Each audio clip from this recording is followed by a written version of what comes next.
That story from Davison Wandira. As we proceed with business news this morning, we have a very special guest. Now, at a time when economies continue to struggle globally due to the effects of COVID-19, the Jack Ma Foundation's philanthropic program, and for those of you who might not know who Jack Ma is, he is actually the one of the world's quite wealthy people, founder of Alibaba, and amongst several other businesses. And his philanthropic program, Africa's Business Heroes ABH Prize Competition, has just launched its 4th annual edition as a continued commitment to inspire and support African entrepreneurs with a yearly grant of US $1.5 million intended to boost entrepreneurship across Africa.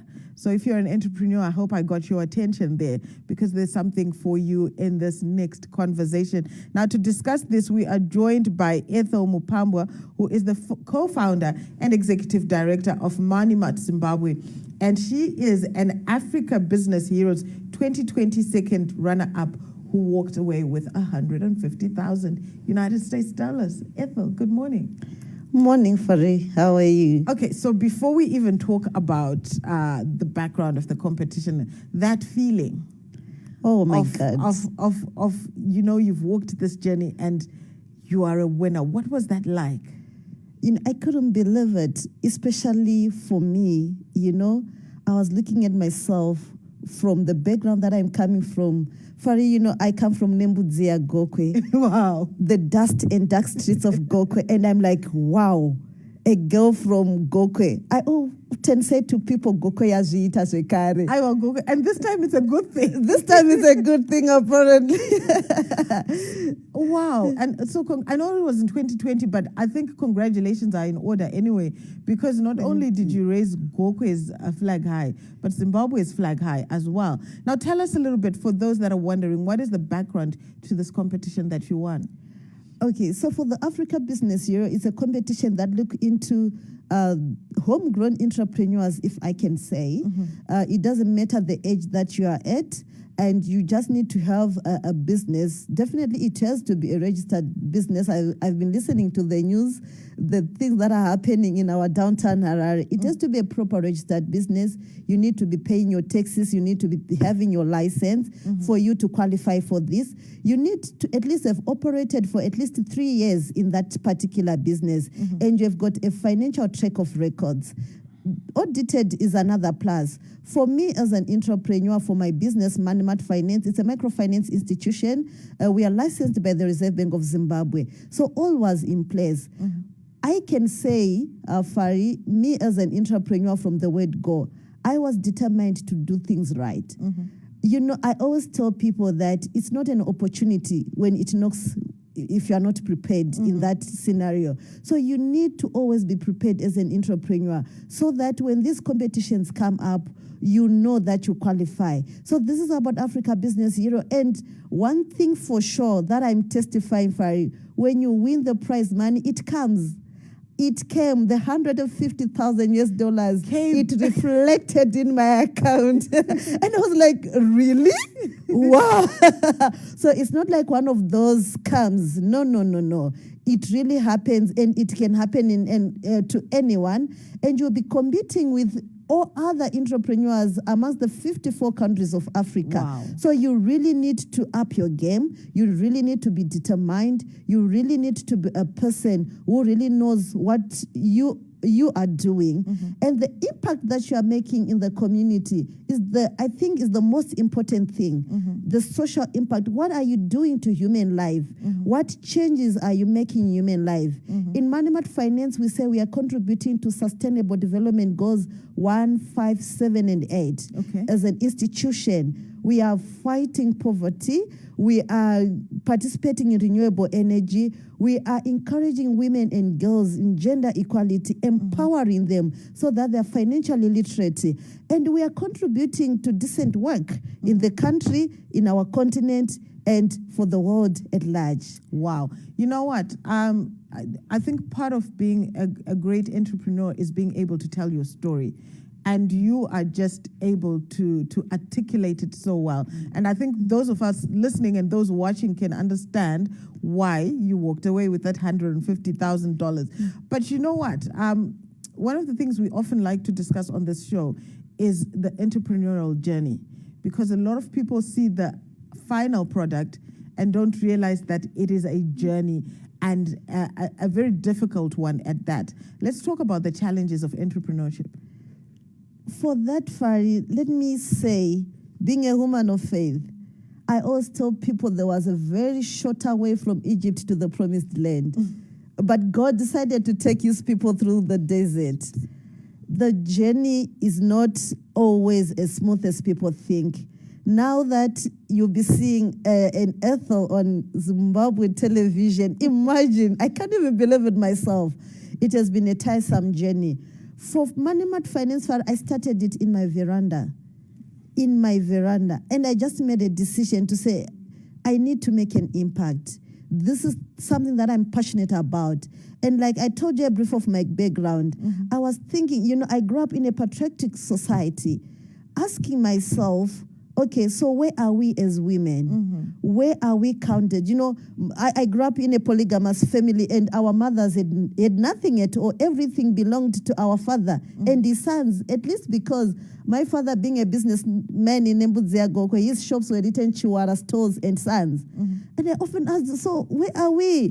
If your wives are not even there, what more we do? So that's the determination that gave me to the first step. And during the journey, there were so many challenges. I think the first challenge was even to get a license. I was young, Fari.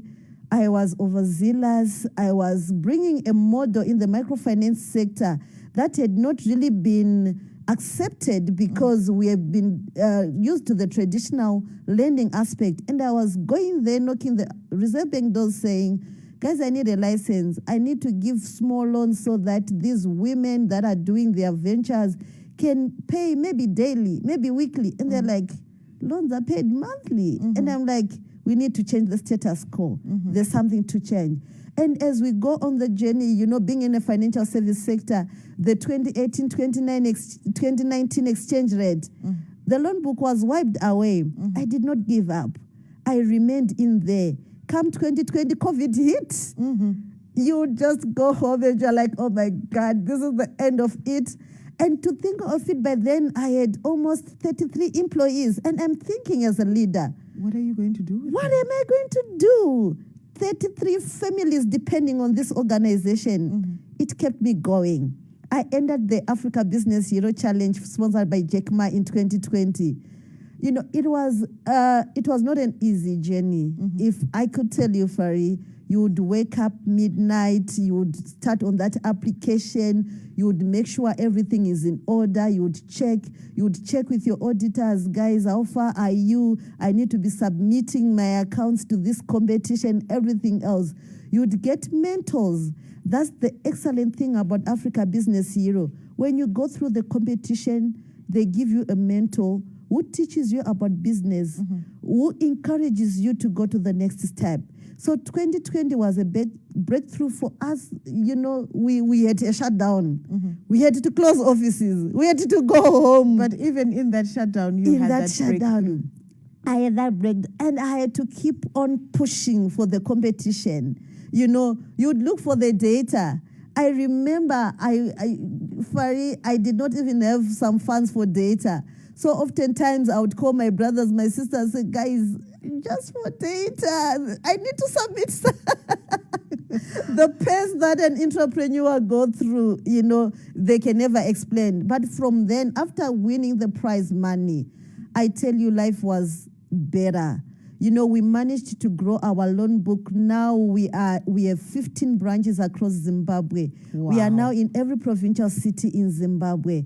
And even the training, the number of employees now I have from the 33 that Africa Business Hero found me at, now we are sitting at 83. Wow. I am a leader of 83 employees. And 83 people impacted. So before we let you go, I know the question on everybody's mind right now, if they're an entrepreneur, how do they get involved? How do they apply?